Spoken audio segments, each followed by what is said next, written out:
Boa tarde, é um prazer estar aqui no FinFosh Summit. Obrigada pela audiência, todos que estão aqui presentes hoje, as nossas incríveis palestrantes. Eu vou apresentar já cada uma delas. E a gente está aqui na palestra O Futuro da Saúde Social. Estamos vidrados em performance, até dormindo. É uma provocação, né? Essa palestra é um tema que a gente gosta bastante, faz a gente refletir sobre muitos assuntos. Eu vou começar com uma provocação mesmo, né? Nunca tivemos tantas ferramentas para sermos produtivos, eficientes e conectados. Hoje em dia a gente monitora tudo. O nosso sono, a nossa alimentação, a nossa agenda e até mesmo a nossa felicidade. A gente transforma tudo em métricas, né? Tudo. Não só na nossa vida profissional, mas como na nossa vida pessoal também. Vivemos uma era em que estamos constantemente tentando otimizar a nós mesmos. A gente quer produzir melhor, dormir melhor, comer melhor, render mais, descansar melhor e até relaxar melhor. Mas, ao mesmo tempo, vemos crescer burnout, ansiedade, sensação de invisibilidade e desconexão. Talvez o grande paradoxo do nosso tempo seja esse. Nunca tivemos tão conectados tecnologicamente e tão desconectados emocionalmente. E não é por acaso, né, que a Organização Mundial da Saúde, com outros diversos estudos, apontam a solidão e a desconexão social como um dos fatores críticos de saúde física e emocional. E não é por acaso também que isso deixa de entrar no campo só das soft skills, para virar um problema de saúde pública e fazer parte de ações corporativas para otimizar e olhar cada indivíduo de forma muito única. A gente teve uma atualização recente da NR1 no Brasil, que mostra que a saúde emocional, riscos psicossociais, pertencimento e qualidade das relações deixaram de ser apenas uma pauta de cultura e viraram um problema de sustentabilidade humana e de negócios. E é por isso que a gente está aqui hoje. Porque talvez a pergunta mais importante não seja como performar mais, mas talvez a pergunta mais importante seja o que estamos perdendo como indivíduos, líderes de organização, quando transformamos tudo em performance. E para esse palco eu trago essas visões únicas, muito exclusivas e muito potentes da Carolina Cancela, da Mariana Clark e da Carolina Ignarra. Eu vou pedir para cada uma se apresentar e contar um pouco sobre a vida profissional e algum insight que a gente não saiba. Começo aqui? Tudo bem? Oi, gente. Boa tarde, tudo bem? Me chamo Carol Cancela. Eu brinco que eu já nasci cancelada com o sobrenome. É um prazer estar aqui hoje ao lado de mulheres tão incríveis que eu admiro tanto. Eu trabalho na Sanofi, que é uma biofarmacêutica. Eu sou parceira de transformação. Trabalhei minha vida inteira com marketing digital, tive uma passagem por RH e agora estou aqui nessa área de negócio. E eu acho que um insight muito importante quando a gente fala de saúde social, e que a gente estava até conversando antes disso, é lembrar que nós não estamos sozinhas, que a gente faz parte de uma rede, seja aqui, seja com nossas amigas, com os colegas de trabalho. A gente, como a Fati bem disse, a gente nunca esteve tão conectado e, ao mesmo tempo, tão sozinhos. Então, lembre-se que as pessoas elas estão aqui fisicamente e que a gente pode contar um com os outros. Eu acho que é o que eu tento levar ao máximo dos meus dias para lembrar que existem as pessoas junto comigo.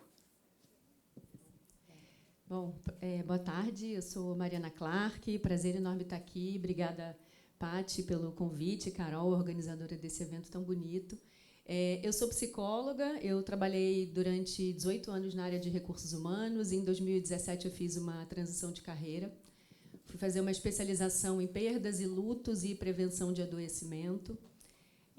De lá para cá, venho provocando as organizações sobre o que a gente está fazendo com as nossas dores, sobretudo aquelas que a gente traz de casa no ambiente de trabalho. Eu sou colunista do Valor Econômico há 2 anos e meio, nessa tentativa também de desmistificar um pouco esse tema das nossas dores, do nosso sofrimento existencial. Eu digo que Estou, desde 2017, lançando Garrafas ao Mar, na tentativa da gente conseguir efetivamente melhorar as estatísticas de adoecimento que são super assustadoras na nossa sociedade. E eu acho que, um pouco, né, na linha do que a Carol falou, eu acho que não tem nada mais potente do que a gente encontrar, por exemplo, uma grande amiga e ela verdadeiramente ser ouvido, né, para as nossas dores, para os nossos processos de validação, de expressão. Então, eu acho que é muito potente a gente estar aqui hoje reunidas e lembrando da importância da gente sempre buscar essa conexão e essa possibilidade da gente estar juntas, uma apoiando as outras. Carol. Eba. Olá, boa tarde. Vocês estão aí? Boa tarde a todas. Eu não estou vendo os rapazes aqui, alguns só, mas a gente aguentou responder quando falavam todos. A gente não respondia? É fácil, eles vão conseguir. É opressor, mas é fácil. Oi, gente, meu nome é Caroline Guinarra, sou uma mulher de pele branca, meus olhos e cabelos castanhos, meus cabelos castanhos na altura dos ombros. Hoje está natural, lavei, sequei e saí. Geralmente eu escovo. Hoje eu estou com uma blusa de estampa animal print, que fala, né? Uma blusa e calça laranja e uma botinha caramelo. E sou uma mulher com deficiência, uso cadeira de rodas.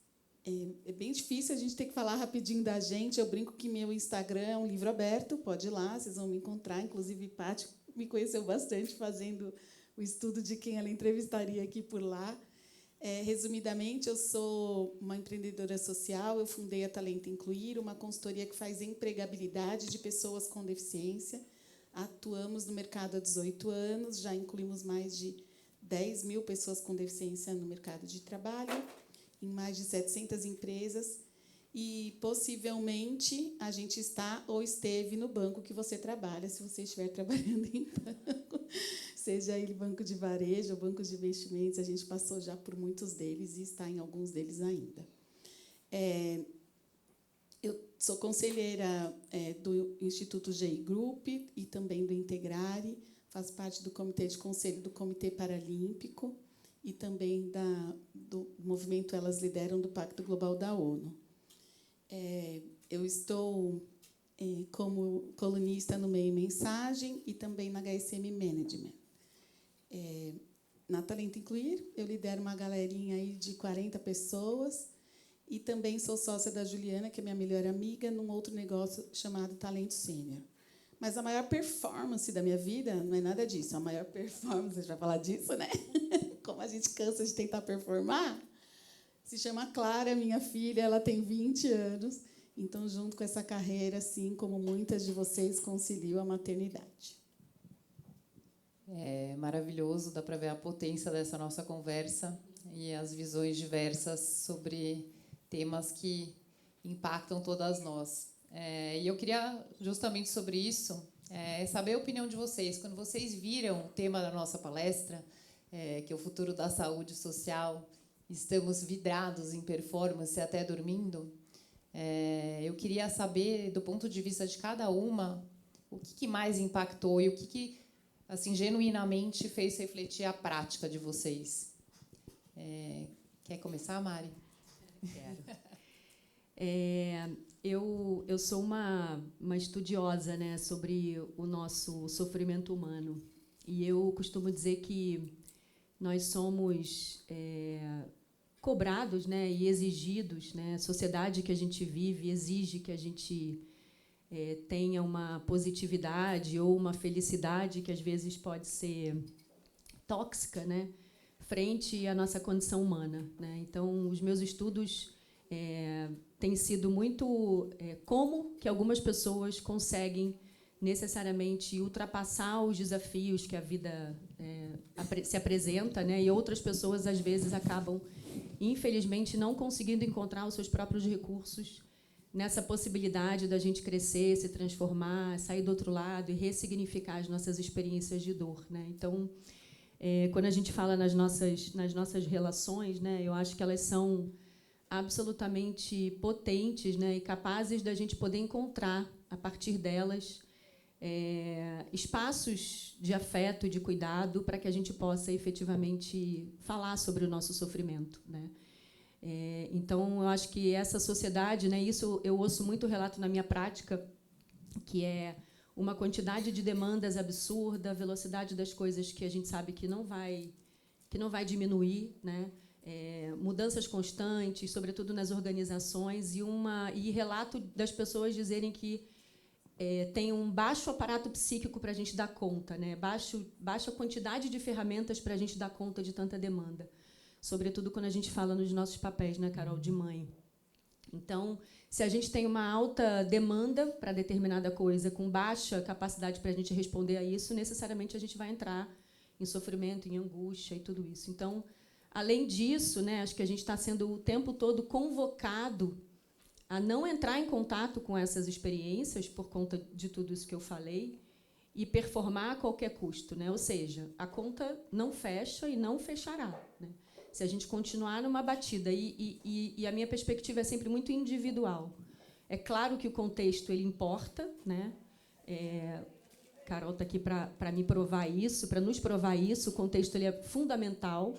Mas o que a gente consegue fazer pela gente hoje, né, do ponto de vista de olhar para trás e entender que talvez a gente esteja sendo exigido para performar a qualquer custo, sem integrar experiências e histórias de vida que a gente viveu e que são absolutamente necessárias para que a gente consiga avançar um pouco mais limpa, né, entre aspas, no sentido de ir abrindo um pouco espaço no nosso HD para a gente poder desenvolver novas ferramentas e aí sim a gente poder ter pelo menos uma sensação de que a gente vai dar conta, né? Então, dei uma volta ao mundo, mas eu acho que, na minha opinião, talvez esse seja um recado importante, assim, né, do quanto que a gente precisa necessariamente, às vezes, olhar para as nossas experiências e entender que é preciso a gente entender o que é possível da gente crescer, da gente aprender, para que a gente vá deixando isso para trás e honrar, mas que a gente consiga ter mais espaço no nosso HD para a gente poder seguir, né, frente a todos esses desafios. Isso a gente até conversou, né? Eu achei maravilhoso que a gente precisa arrumar recursos para nos sustentar, né, de alguma maneira, nos satisfazer, para que a gente tenha esses momentos que, com certeza, a gente vai passar, né? A gente vai passar por momentos mais difíceis e como a gente busca esse sustento, né? Maravilhoso. Cancela. Então tá bom. São muitas Caróis, muitas Caróis. Falou Carol, a gente confunde. Daqui a pouco vem a Kavenag aqui falar, Carol. Para mim, eu acho que eu fiquei pensando muito sobre a questão de performance, está muito linkada também com o privilégio, né? Eu acho que a partir do momento que a gente fala disso, o privilégio vem embutido junto da performance. Lá na Sanofi, eu sou co-líder do pilar de gênero, que para mim é um tema muito importante. E a gente tem trabalhado cada vez mais em iniciativas onde a gente possa garantir, né, que a gente tente fazer essa corrida um pouco mais justa, né, porque a gente sabe que quando a gente fala de performance dessa corrida, a gente não começa do mesmo lugar, né? Então, eu estava até conversando com a Paty de algumas iniciativas que têm ajudado a gente, né? Então, faz 2 anos a gente implementou a licença parental de 6 meses. Então, essa licença é para qualquer gênero, para qualquer tipo se é um filho que você está gerando ou um filho adotado, se você é homem, se você é mulher, você tem direito a 6 meses. E, graças a essa e diversas iniciativas, né, hoje 50% da nossa liderança sênior são mulheres. E eu acho que agora a gente tem que fazer um novo trabalho de como que a gente acelera também todos os outros recortes, né? Não adianta a gente falar só da gente aqui como mulheres, mas como que a gente olha para a interseccionalidade, né? Como que eu falo de pessoas pretas e pardas, pessoas com deficiência? Como que eu olho e faço essas pessoas terem acesso para elas poderem ir para esse lugar de performance também? Então, acho que não tem como falar disso sem falar de como que a gente torna esse lugar muito mais acessível para todo mundo, para que elas possam também performar e entregar o seu melhor. Carol, quando você começou a falar, eu lembrei de uma história que uma vez uma diretora de RH me contou. Não adianta, não vou falar quem era e nem que empresa era. Não adianta. Ela estava no elevador da empresa dela, com esse lance da licença parental, com os homens também com 6 meses. E aí 2 executivos entraram no elevador e falaram: nossa, você viu, agora sua esposa teve neném, você vai ficar 6 meses fora, né? Ele falou assim: pois é, vou fazer um curso lá fora. Entendeu o que eles fazem? A gente fala assim, a gente não é adversária dos homens. Também, se fosse, estava fácil, porque eles mesmos se sabotam, gente. É aquele que lá na frente vai se queimar, lógico, vai se lascar. Enfim.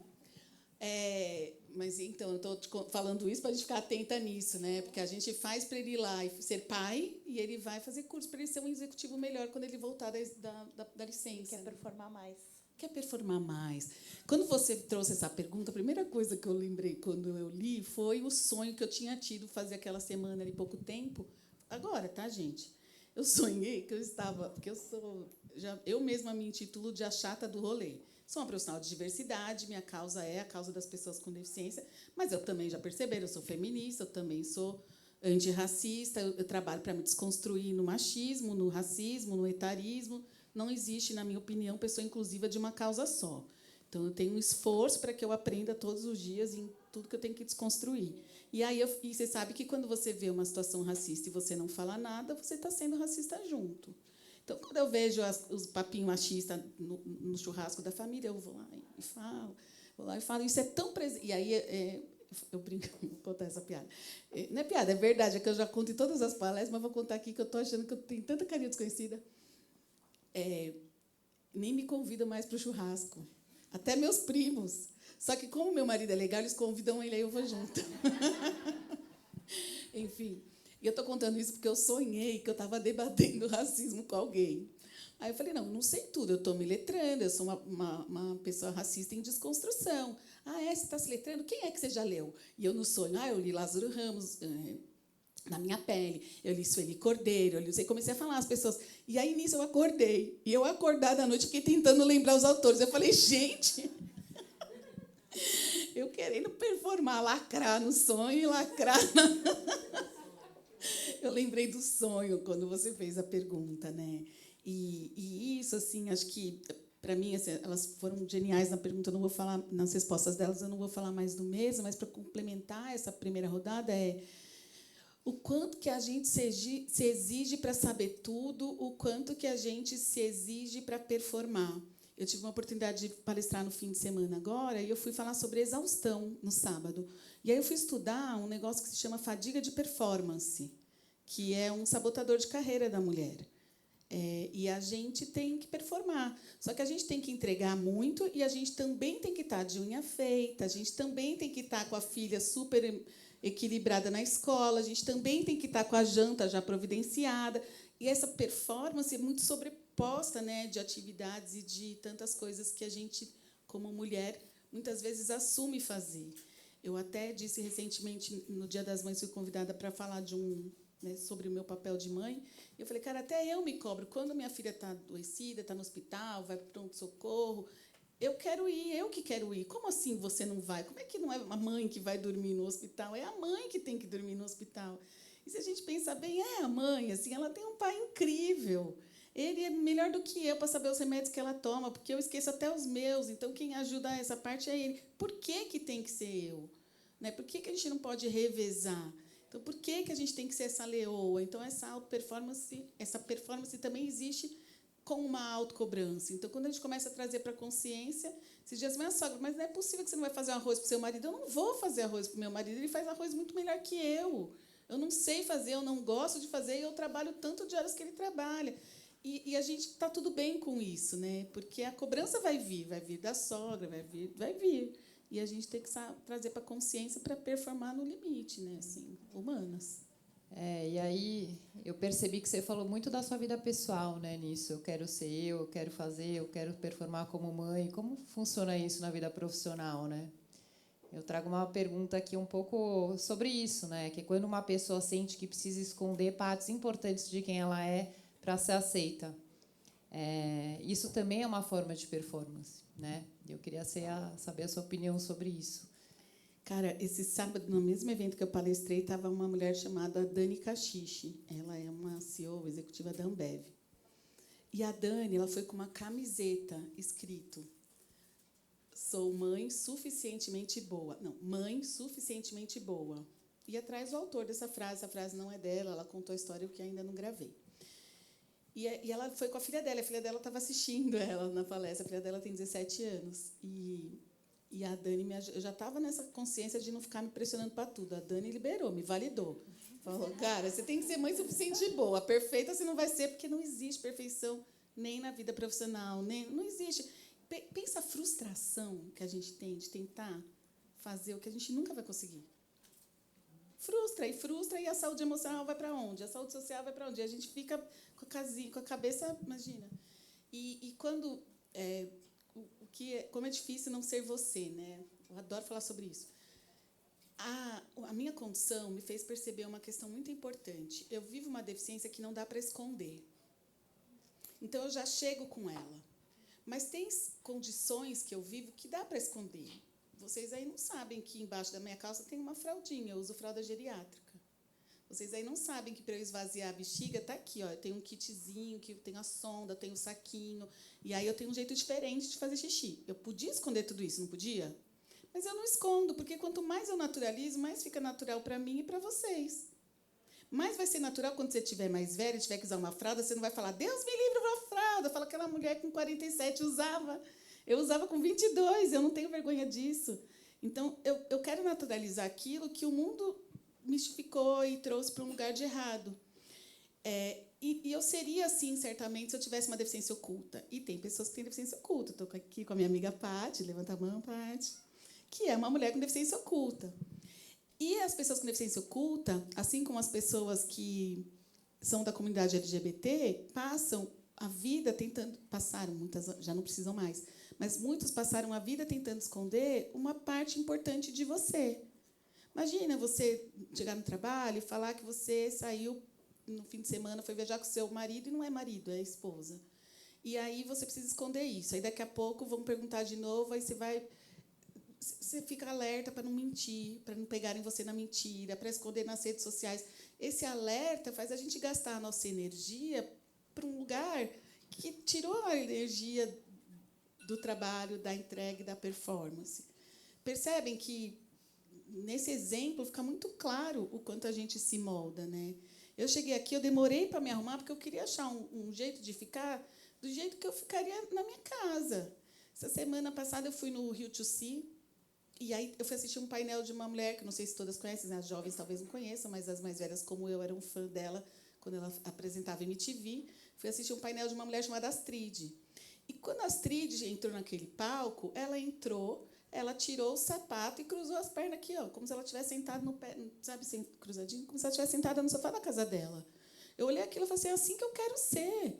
Eu tenho que ser eu do jeito que eu sou, porque eu gosto de mim do jeito que eu sou, e nada do que eu faço é proibido, nada do que eu faço é feio, nada do que eu faço... Eu não faço nada, a não ser a intimidade, né, com meu marido, mas as outras coisas todo mundo pode ver, está tudo bem, né? Então, eu acho importante a gente lembrar disso, assim. Cara, todo mundo veste o sapato tal. O problema é de todo mundo. No meu pé, é esse aqui que fica confortável. É esse aqui que eu gosto. Mas todo mundo usa roupa tal. O problema é de todo mundo. Vocês já viram como os homens são óbvios? Vai num evento de homem, não tem cor. A Ana Fontes, nesse evento, falou assim, estava eu, mais 100 mulheres e 800 homens de pinguim, todos iguais no evento. Coisa sem graça. E o óbvio repete. É só o criativo que inova, é só o criativo que entrega. Então, seja você. Para mim é... E, sim, não ser você é muito opressor. Eu tenho até uma frase que é, vai de você. Que roupa eu vou no evento? Eu falo, vai de você. Ai, que roupa eu vou no casamento? Vai de você. Não é? Maravilhoso. Realmente é para refletir durante um tempo sobre isso. E eu vou passar agora para a Mari. A Mari tem um livro super interessante que chama Lutos Corporativos, e que eu li e fiquei encantada. Recomendo que todo mundo leia, porque coisas que fazem a gente pensar, que não são óbvias no nosso dia a dia, e que eu vou pedir para ela contar um pouco, mas que ela traz uma estatística que a gente passa, quando a gente pensa em luto, a gente sempre pensa em morte, né? E que, na verdade, não é só sobre isso, e que a gente passa de 15 a 20 lutos durante a nossa vida. E eu queria que você contasse um pouco sobre o seu livro, enfim, de onde você tirou essa inspiração e o que é o luto corporativo, né? E contasse para a gente também que se isso faz parte da nossa na nossa exaustão, né? Que hoje a gente vê, será que a gente pode demonstrar as nossas perdas, como elas são aceitas pelos nossos líderes, e como a gente pode elaborar essas mudanças, essas emoções no nosso dia a dia? Então, esse é um tema muito tabu ainda, né, Paty? Assim, Carol dando essa aula aqui da gente ser quem a gente é, né? O quanto que é difícil, sobretudo quando a gente pensa no ambiente de trabalho. A gente vai viver uma média, né? Como a Paty disse, além da gente perder as pessoas que a gente ama, uma média de 20 experiências de rompimento de vínculo, que são os nossos lutos, né, ao longo da nossa existência. Então, é o divórcio, processos de infertilidade, aborto, aposentadoria, o diagnóstico de uma doença que ameaça a continuidade da vida, a perda de um pet, dentre outros, né? E a gente tem que trabalhar no dia seguinte, né? A gente tem que performar no dia seguinte. E o luto é um processo muito individual, muito solitário, onde a gente revela efetivamente quem a gente é, né? Porque ele tira todas as nossas máscaras e deixa a gente completamente frágil e vulnerável. E quando a gente vai para o trabalho exige toda a nossa potência, né? E o processo de luto, independente da natureza dessa dor, ele é impotência pura, né? Que é justamente essa sensação de que a gente não tem ferramenta para dar conta. Então, tem um sentimento muito grande de inadequação social, né? Eu estou no ambiente de trabalho, estou impotente, eu estou sofrendo, mas está todo mundo trabalhando, a vida está acontecendo e, sobretudo, eu ainda tenho que performar, mesmo numa condição que eu estou praticamente pela metade, porque o luto afeta todas as nossas dimensões. Então, se a gente, né, é exigido para performar e para não ser quem a gente é, né, na maior parte do tempo, de novo, essa conta não fecha, porque a gente, quando vive essas experiências, e 25%, por exemplo, dessa sala está agora em processo de luto, segundo as pesquisas, em qualquer ambiente que a gente esteja, uma parte das pessoas está em sofrimento em função dessas estatísticas. Então, é a impotência versus a potência, né? E, como a Carol falou, isso exige da gente uma energia psíquica muito grande, né? Drena a gente. Então, que a gente possa falar sobre isso, porque quando a gente pensa numa organização e numa liderança, né? Eu acho que eu fui líder durante 8 anos e, na minha opinião, e vocês podem discordar, e está tudo bem a gente discordar, na minha opinião, um bom líder é aquele que extrai o que a pessoa tem de melhor, né? Que o time tem de melhor, ou seja, a potência maior dessa pessoa. Só que não seremos potência o tempo todo, né? Então, para que eu consiga apoiar o meu time, necessariamente eu vou precisar entender por que as pessoas não estão na sua potência. E, para eu descobrir por que as pessoas não estão na sua potência, eu preciso necessariamente navegar nas pedras que estão no meio do caminho, nas sombras, nas dores, para que eu consiga ajudar esse indivíduo a voltar, sair da sua disfuncionalidade, seja por uma dor, seja por um sintoma, e ir para a sua potência. Então, esse é um exercício que também demanda muito para o líder, né? Mas necessário para que a gente consiga levar as pessoas para a sua máxima potência e, sobretudo, para que a gente desmistifique um pouco essa história de que os ambientes organizacionais necessariamente são todos tóxicos e as lideranças são todas tóxicas, né? E que a gente consiga fazer as pazes com esses ambientes a partir dessas conversas, né? Desses diálogos e dessas oportunidades da gente mergulhar naquilo que está por trás das câmeras fechadas online, embaixo, né, das nossas dores que a gente vai empurrando para debaixo das mesas de reunião, mas que a gente consiga oferecer no mundo corporativo mais espaços para que a gente possa dialogar com a nossa humanidade, né? Se é que isso é possível. Eu estou tentando, ajudando os meus clientes, mas encontro ainda muitas resistências, né? E eu acho que, assim, lendo o seu livro, você traz essa questão da autorresponsabilidade, né? Da responsabilidade do indivíduo e da responsabilidade da empresa. Então, é uma via de mão dupla, né? Ninguém faz nada sozinho. Isso realmente é para a gente refletir e trazer isso para a nossa prática, né? Como líderes, como colaboradores, enfim. E falando em colaboradores, a gente tem uma questão aí bem importante que está em todas as pautas, que é a transformação digital, né? E a gente tem muitas ferramentas que hoje em dia nos conectam com as pessoas, tanto dentro das organizações, fora, e a gente até falou sobre isso no começo, e eu queria saber de você, Carol Cancela, que está numa grande corporação, que durante muitos anos a gente falou sobre isso, né, a transformação digital, continuamos falando sobre a inteligência artificial, e hoje parece que o maior desafio das organizações é o humano, né, e você concorda? E aí, falando tanto de hard skills, soft skills, como você adequa o seu time, né, como você não deixa as pessoas ficarem excluídas e como você nivela, né, a sua empresa nesse sentido. Legal, obrigada, Paty. Bom, eu acho que todo mundo aqui, todo dia entra numa reunião que a palavra IA vai ser mencionada, né? Assim, você entra, alguém menciona IA. Essa palavra é um bingo quase todo dia. E é muito interessante passar por mais essa evolução, né, dentro do mercado de trabalho. Eu brinco, quando eu comecei a trabalhar, eu fazia monitoramento de comunidade do Orkut. Então, era um primeiro movimento de redes sociais. Esse foi um dos meus primeiros trabalhos. E hoje, trabalhando aqui diretamente com transformação de negócio. E o que eu acho que eu vejo como uma grande oportunidade para a nossa carreira, né, no World Economic Forum, que saiu sobre as habilidades até 2030, a gente começa a falar de um modelo chamado Skill-Based Organization. Alguém já ouviu falar disso?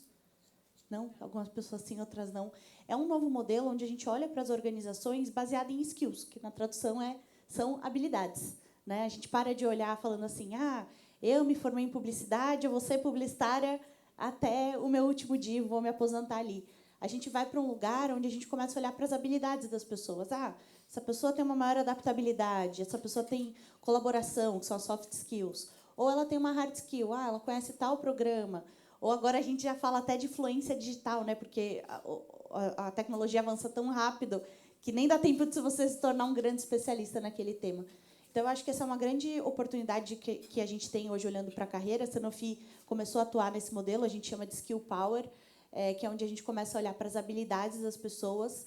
E eu vejo isso como uma grande oportunidade para a gente olhar para a nossa performance de carreira, mesmo de entender o que eu tenho aqui de habilidade que, se surgir uma tecnologia para substituir o meu dia a dia, o que eu posso criar de novo? Né? Então, eu passei por esses momentos na minha carreira, trabalhei muitos anos em agência de publicidade, startup, Sanofi, estou nos últimos 7 anos, mas eu trabalhei no marketing, eu fui para RH, hoje estou em transformação. Então, isso não foi que veio só do meu lado da educação, mas veio também das habilidades que eu tenho, que eu pude construir a profissional que eu sou hoje, e eu entendo cada vez mais olhando para a minha carreira como uma caixinha, onde eu tenho várias coisas ali dentro, e é quase que um quebra-cabeça. Então, eu acho que isso traz como oportunidade, quando a gente olha para esse nosso futuro, e que já é a realidade de boa parte das carreiras. Né? Muitos empregos novos vão surgir, alguns vão parar de existir, mas eu tendo a ser um pouco mais otimista e olhar para esse lado do World Economic Forum, onde novas opções vão surgir. Eu acho que a gente só precisa repensar a forma que a gente olha a nossa carreira. Eu vou emendar uma pergunta para você, então, falando sobre isso, porque tem uma frase, né, eu vou fazer uma citação, que se os ambientes podem adoecer as pessoas, eles também podem fortalecê-las. Né? E eu queria saber, existem crenças de que cuidar das pessoas e cobrar resultados são coisas opostas. E, na prática, o que você tem visto? Você acha que cobrar necessariamente você prejudica? Você cobrar uma performance, necessariamente você está, de alguma forma, prejudicando ou cobrando demais? Como vocês conseguem equilibrar a cobrança e o sustento, né? Você dá esse respaldo do ponto de vista corporativo? Eu acho que a base de tudo, né? Eu que vim agora dessa última experiência em RH, né? Todas nós aqui, eu acho que pessoas é o começo de tudo, né? Não tem como a gente falar sobre isso. E, infelizmente, a gente sabe que tem lugares que a gente trabalha que às vezes adoecem a gente, né? E que cobrar por performance faz parte do trabalho, né? Isso que é trabalhar, a gente precisa entregar. Mas quando a gente entrega num lugar que a gente faz parte, que a gente pertence e que a gente é ouvido, a gente consegue colaborar. E, a partir da colaboração, que vem a inovação. Né? Então, eu acredito muito que existam formas das empresas também criarem uma forma de ser muito mais sustentável, de quando a gente olha para a carreira das pessoas. Então, até como a Carol trouxe também, que hoje ela faz programas, né, de como que a gente educa esses líderes, né, quando a gente fala de pessoas com deficiência, né? Tem até o livro da Carol, que eu acabei de ganhar autografado. Estou muito feliz, recomendo. E tem o livro da Mari, maravilhosa também. Eu acho que existem formas da gente fazer isso com as pessoas. Eu até comentei antes com a Paty, ela pediu para eu trazer esse exemplo. Dentro da Sanofi, há 2 anos, olhando para esse gap que a gente tinha ali da liderança sênior, olhando para gênero, a gente criou um projeto, né? Na época eu não estava no RH, mas foi criado um projeto para aceleração de mulheres. E eu fui uma das mulheres que participou desse programa. E, para mim, assim, foi uma forma de eu ter uma exposição maior, eu ter um conhecimento maior da minha carreira, do meu plano de carreira, que foi incrível para mim, mas, ao mesmo tempo, eu sabia que eu precisava entregar para aquilo acontecer. Então, eu acho que também dá esse espaço onde a gente consegue olhar para o desenvolvimento dos colaboradores, mas, ao mesmo tempo, de como que a gente entrega o melhor, né? Porque, no final do dia, a gente está trabalhando e a gente precisa, né, gerar resultado em cima do que a gente faz. Mas a gente gera muito mais resultado quando a gente está feliz. Obrigada. Carol Guinaha,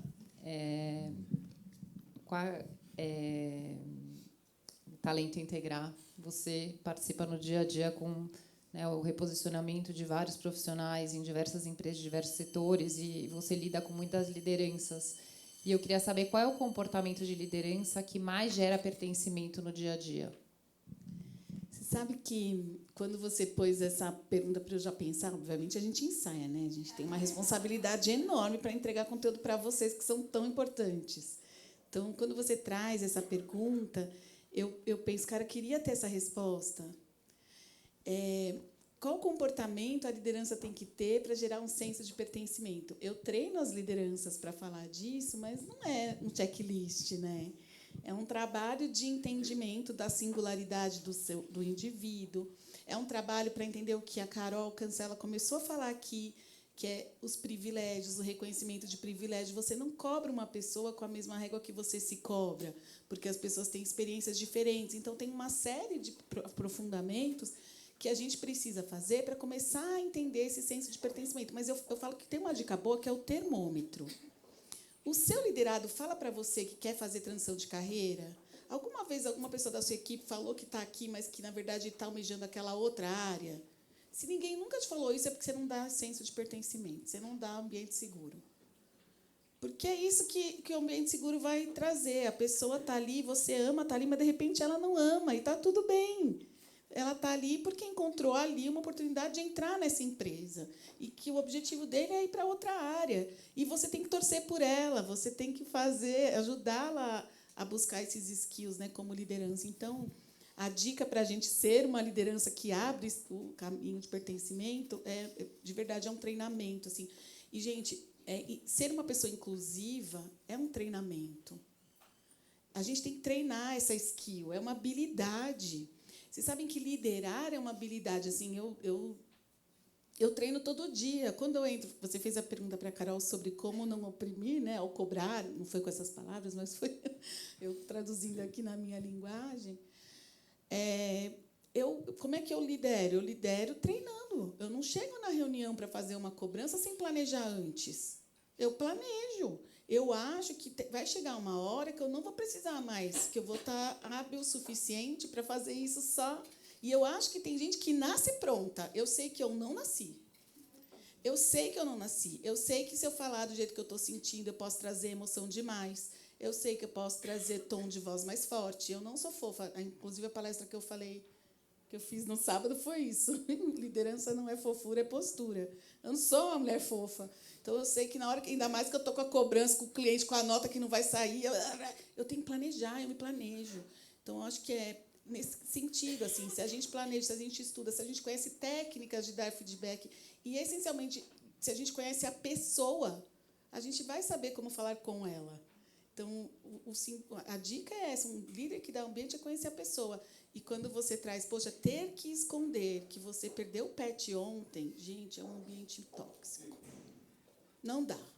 Não dá para a gente trabalhar num lugar que eu tenho que esconder que eu estou com a minha mãe doente, que eu tenho que, que eu tenho que performar, e a minha vida não existe. Então, eu, como líder, eu percebo. Assim, se o olho está inchado, eu já falo, vem cá, o que aconteceu? E não foi sempre assim, tá? Até recentemente, eu queria falar sobre esse lance da gente ser liderança híbrida, né? Porque a gente fez a liderança presencial, veio pandemia, liderança online. Aí a gente ensinou as empresas, ensinaram os líderes a serem líderes de pessoas à distância. Só que o misturado a gente não foi. E aí, nesse misturado, quem fica em home, pessoas com deficiência, muitas ficam em home, inclusive como benefício, estão ficando fora dos projetos. Então, a gente tem que aprender. Mas estou contando isso para contar um depoimento.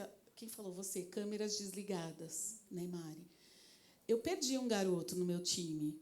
Ele era um garoto de 20 anos e ele morreu de overdose. E eu não sabia que ele usava drogas. E ele estava com a gente há 2 anos. Quando isso aconteceu, eu senti muita culpa. Como é que um time de 40 pessoas, a gente não sabia? Eu já me livrei dessa culpa porque, no dia do velório dele, a mãe dele disse que ele não queria ajuda. E, gente, eu não tinha como saber, ele performava. Ele entregava, ele não se atrasava. Era no fim de semana que ele mergulhava nas drogas.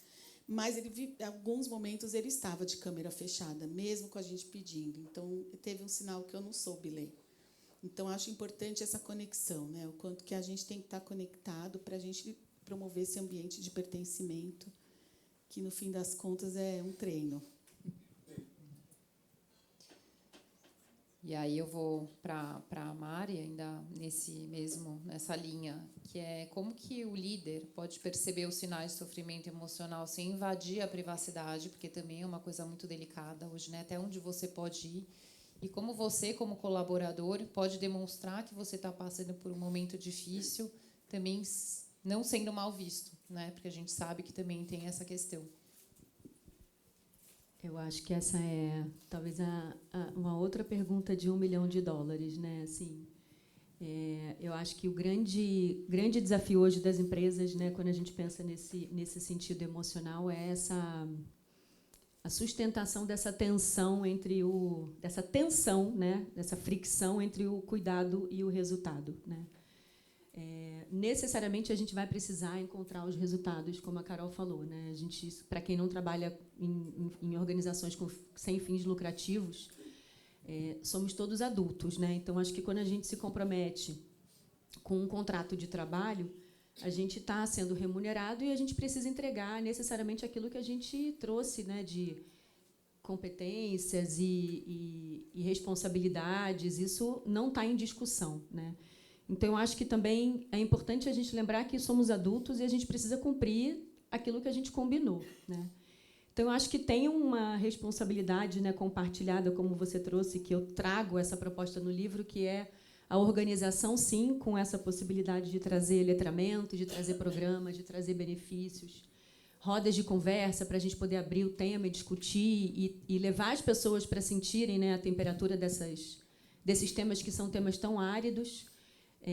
Eu acho que o indivíduo, né, com uma postura firme também e assertiva frente aos desafios que a vida vai nos apresentar, como eu já falei, né, tem uma parte importante que cabe ao indivíduo e uma liderança que necessariamente vai ter que ser uma liderança mais firme, né, e mais assertiva, né? Eu falo que liderança não é matemática, né? Liderança é arte, né? O tempo todo a gente está testando e vai funcionar com a Carol, mas não vai funcionar com a Paty. E o tempo todo a gente precisa estar testando para entender efetivamente como é que a Carol opera, como é que a outra Carol opera no mundo, quais são as experiências únicas e individuais que cada uma dessas pessoas viveu, para que eu consiga cobrar os resultados na qual a gente se comprometeu, né? Então, tem um pouco desse, na minha opinião, um pouco de uma confusão, né, da gente, às vezes, rotular as organizações, todas as organizações, como tóxicas. E eu acho que isso é perigoso, né? Assim, o que dá para a gente fazer na nossa lojinha, no nosso micro ecossistema na qual a gente está, para que a gente consiga ter uma postura madura e assertiva e que isso reverbere nas nossas relações e reverbere para a cultura e reverbere nos ambientes, né? O que é possível a gente fazer hoje, né? Para que isso seja uma onda capaz de ajudar todas as pessoas que estão à nossa volta. Então, acho que essa liderança necessariamente vai precisar ser uma liderança mais corajosa. Talvez eu não tenha usado uma palavra mais adequada com uma pessoa que tem uma deficiência, mas eu, como a Carol falou, tenho um letramento. volta lá e pede desculpas, se retrata, se repara. Eu acho que o tempo todo uma palavra, além da palavra sustentação, que eu tenho falado muito, né, dessa tensão entre o resultado e o cuidado, que é uma outra pergunta difícil de responder, porque cada caso é um caso, tem uma palavra que eu gosto muito, que é reparação. Né? Vai lá e volta, né, se retrata, repactua, traz uma narrativa do que aconteceu para que vocês juntos consigam construir alguma coisa para que a gente consiga olhar para frente. Né? Agora, tem uma depressão que é com um sorriso no rosto, como a Carol falou, que é uma pessoa que está performando e você não percebe. É difícil, por isso que a gente tem que ter uma rede de pessoas, porque são vários olhares para várias pessoas juntas. Né? Mas eu acho que essa liderança, sim, vai precisar correr riscos, mesmo que, às vezes, vai ter textão no LinkedIn, né? Porque eu ouço muito isso deles. Tá, mas se eu falar desse jeito, talvez vai ter textão no LinkedIn. Vai ter, às vezes, e a gente vai ter que lidar com a dificuldade de saber que tem liderados falando mal da gente, ou liderados que... Eu falo que eles xingam a gente naquele maldito grupo sem a chefe. Exatamente. E é insuportável. Eles têm. E é insuportável saber que está todo mundo, porque você deu uma notícia que não agrada a todos e que é uma notícia, às vezes, necessária. Às vezes, você não tem resposta para aquilo que você combinou que ia ter, e a vida é assim. Né? E liderar pessoas é sobre isso. Né? Às vezes, a gente não tem respostas. E a gente tem que ir para casa e sustentar não ter resposta, sabendo que a equipe inteira está esperando uma resposta, porque os tempos são outros. Né? Então, mas voltando à sua pergunta. Desculpa, eu te cortei. Não foi você, não. É porque eu abro um monte de abinha. Mas Você não desativou as notificações. Exatamente. Mas eu acho que é esse interesse genuíno, que é um pouco do que a Carol traz. Né? Necessariamente, eu preciso ter interesse genuíno pelas pessoas do meu time para entender e me aproximar e poder estar a serviço delas, né? A serviço delas, a serviço da dor delas, mas, sobretudo, a serviço do resultado. E a gente põe muito esse peso na liderança, né? Mas acho que é uma coisa... É um olhar colaborativo, né? Acho que as pessoas precisam se envolver e entender que existe uma responsabilidade. E eu vou fazer uma pergunta que eu acho que tem a ver e é para as três, que é o seguinte: por que a saúde social está deixando de ser uma pauta de RH e está se tornando uma pauta estratégica dos negócios? E aí acho que cada uma tem um olhar bem complementar sobre isso. Eu queria conectar com essa pergunta e até com o ponto que a Mari trouxe, olhando também não só da visão do líder, mas também do liderado. Né?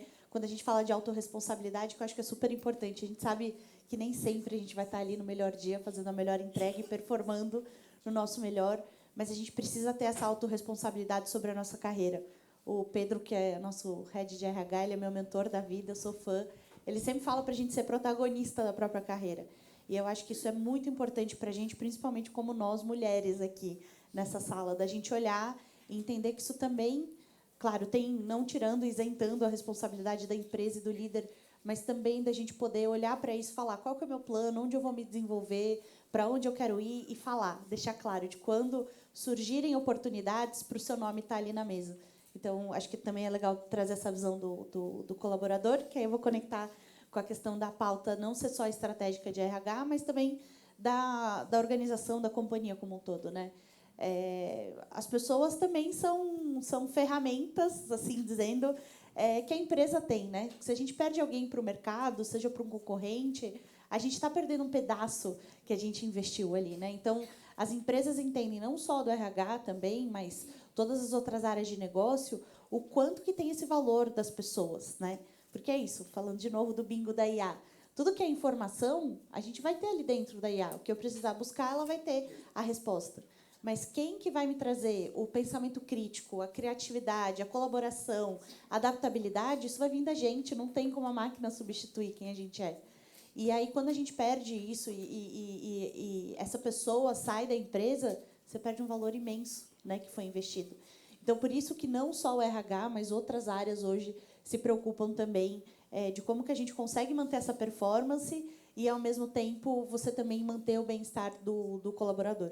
Então, é uma mistura, né? Como a Mari bem disse, a todo momento a gente vai ter essa fricção entre a performance e o bem-estar ali emocional.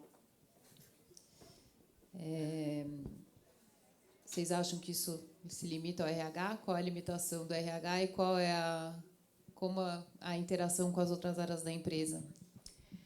Eu acho que sim, né?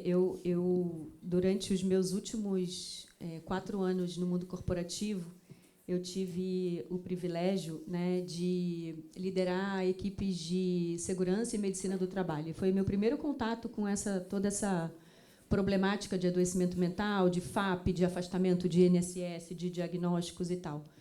E eu aprendi, talvez a coisa mais importante que eu tenha aprendido é que a gente não pode tomar nenhuma decisão sozinho, né? Então, eu acho que a importância dessa pauta, ampliando, né, para a história da pauta de pessoas, a composição de novos saberes, né, seja do ponto de vista do negócio, seja a consequência disso como relações mais estreitas, eu acho que é maravilhoso, né? Assim, eu, enquanto gestora da área de medicina, não conseguia tomar uma decisão se o afastamento era a melhor opção para o colaborador. A gente estava sempre numa discussão junto com o médico do trabalho, junto com a área cliente e junto, por exemplo, com o advogado trabalhista. Porque a decisão não é uma decisão única, exclusiva, que é para o bem do RH ou para o bem do colaborador. A gente está correndo riscos enquanto organização, né? Então, vamos pensar do ponto de vista de outros saberes dentro da organização, onde pode haver, né, essa junção desses saberes para que a gente consiga reduzir o dano da organização, né? E porque esses danos impactam na reputação, no engajamento, no clima, nas ações, a gente sabe, né? Então, eu acho que talvez também essa costura seja muito importante, né, para que a gente consiga efetivamente tomar decisões que sejam, mesmo quando a gente vai correr riscos, mas que sejam decisões baseadas em vários saberes para que o negócio seja privilegiado, né? Não só uma perspectiva, seja da área de pessoas, seja da área de negócios, né? E acho que, como tudo, né, o RH ele precisa das áreas. Então, a gente tem hoje legislação cobrando saúde emocional das pessoas, e a saúde, né, ela é uma tríade. A gente tem a saúde biopsicossocial. A gente está falando de biologia, então a gente biologicamente tem que estar bem, fisicamente, pensando naquele parte médica mesmo, né? A gente tem que estar bem emocionalmente, a gente está bem socialmente. Se a gente não estiver bem em nenhuma delas, o outro vai cair. É um tripé, né? Então, é importante que, para o RH, que todas as áreas estejam entendendo isso, e tem a ver com a costura da nossa conversa, porque se uma liderança não traz um senso de pertencer, não traz um trabalho que as pessoas no time se gostem, que as pessoas formem elos. E, gente, formar elo é isso aqui, ó. Tem que pegar, sabe? Não existe elo de pessoas que não se encostam, de pessoas que não se gostam, de pessoas que têm repulsa. Não existe. Então, a área dele não vai performar, né? Então, o RH sozinho é que nem inclusão de pessoas com deficiência. O RH sozinho nunca vai fazer. Vai fazer a hora que as outras áreas se engajarem. Nesse tema fica um pouco mais fácil, porque estamos falando de todas as pessoas, e não aquelas da cota, que são um pedacinho da empresa, e que também ninguém quer falar, ninguém quer fazer.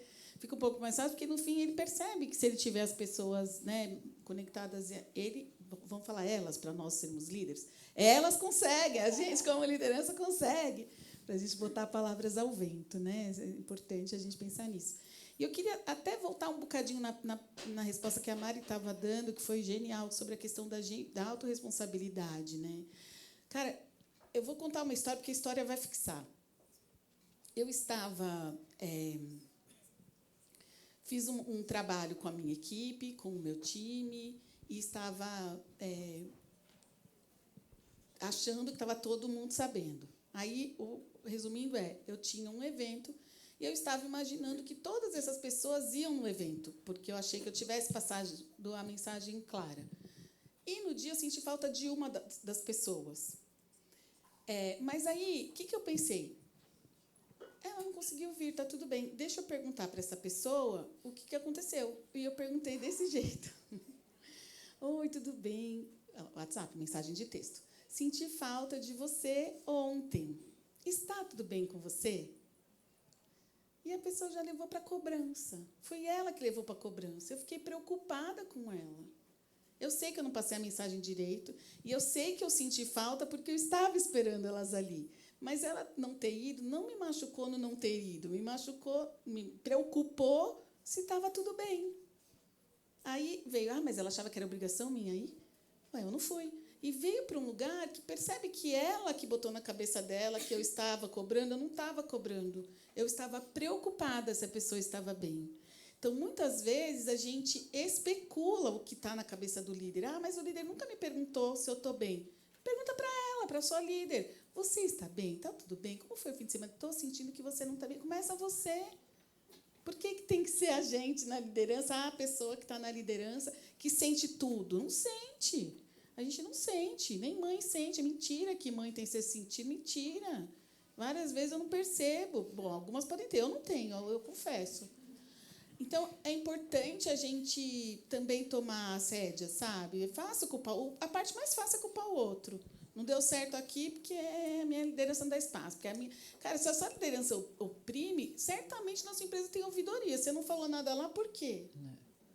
Sabe? Então, é importante que a gente também se responsabilize. Né? A gente falou bastante tempo do que o outro faz para oprimir a gente, mas eu queria deixar esse recado no final. Assim. No fim, a resposta é nossa. Eu vou ter que te interromper, porque assim, a gente poderia ficar o dia inteiro aqui conversando sobre esse tema. Acho que a gente tem muita pauta, muito... Né? Ano que vem a gente volta aqui nesse palco de novo com o mesmo tema, porque acho que foi muito produtivo e acho que a gente tem muitas reflexões a fazer. Agradeço todas. E a gente está chegando no nosso final, mas eu queria que vocês deixassem uma palavra, um pensamento, alguma coisa, depois de tantos insights, mas para as pessoas refletirem mesmo, né? Onde está a nossa responsabilidade como colaborador, como humanos, como líderes, enfim, como familiares. Deixem um recado, por favor. Vou reforçar o que eu falei na abertura. Acho que essa questão de coletividade, né, da gente estar aqui num evento feito para mulheres, para a gente aproveitar isso, né? Se a gente quer performar, vamos performar juntas, né? Lembrar que a gente tem a pessoa que está aí do lado, aqui do ladinho de vocês, ou outra pessoa que trabalha junto na empresa. Vamos tentar juntar essas forças para a gente conseguir tirar o melhor. Da gente lembrar que nós não estamos sozinhas, tá? E que a gente precisa continuar fazendo esse tipo de coisa para a gente não perder esse espaço que foi conquistado. Mulheres, não critiquem mulheres. A gente foi ensinada a competir. E a gente o patriarcado fez isso com a gente. Agora desensina, a gente tem que se puxar, a gente tem que se elogiar, a gente tem que se aplaudir, a gente tem que se sabe? E todas as aprendizagens que eu tenho como uma executiva, como uma líder, eu aprendi de mulher. Todas as portas com mulheres, todas as portas que se abrem para mim são portas abertas por mulheres. A gente forte, a gente junta, tem muita força. Se juntem, sabe? Não se critiquem, porque a gente está aqui juntas para fazer uma mudança muito importante para as próximas gerações. Eu vou contar para vocês um dado. Esse final de semana que eu ouvi uma aula do Gabor Maté, não sei se vocês conhecem, mas é um médico húngaro-canadense, na qual eu tenho uma verdadeira admiração, e ele é um estudioso de trauma há 50 anos. E ele fala muito sobre a importância da gente olhar para os nossos traumas para que a gente não carregue isso como uma grande corrente, porque isso, inclusive, faz a gente adoecer, né? E numa das aulas desse final de semana que ele deu em Barcelona, ele falou que mulheres que sofrem sozinhas têm 9 vezes mais chance de progredir para um diagnóstico de câncer. E eu fiquei absolutamente assustada, né, com esse número, né? Ele é um estudioso e faz milhares de pesquisas, e eu acho que é um pouco disso, né, que a gente falou aqui. A gente não espera pessoas emocionalmente perfeitas. A gente espera pessoas emocionalmente honestas, né? E eu acho que quando a gente tem verdade no nosso sofrimento, respeito e ética, né, com o nosso sofrimento e com o sofrimento do outro, certamente já é um caminho muito grande, um caminho já percorrido para que a gente consiga se relacionar e se conectar e se vincular de um lugar muito mais profundo. Bom, que dizer, né? Muito obrigada, foi incrível, vocês são incríveis. Obrigada, gente, foi um prazer.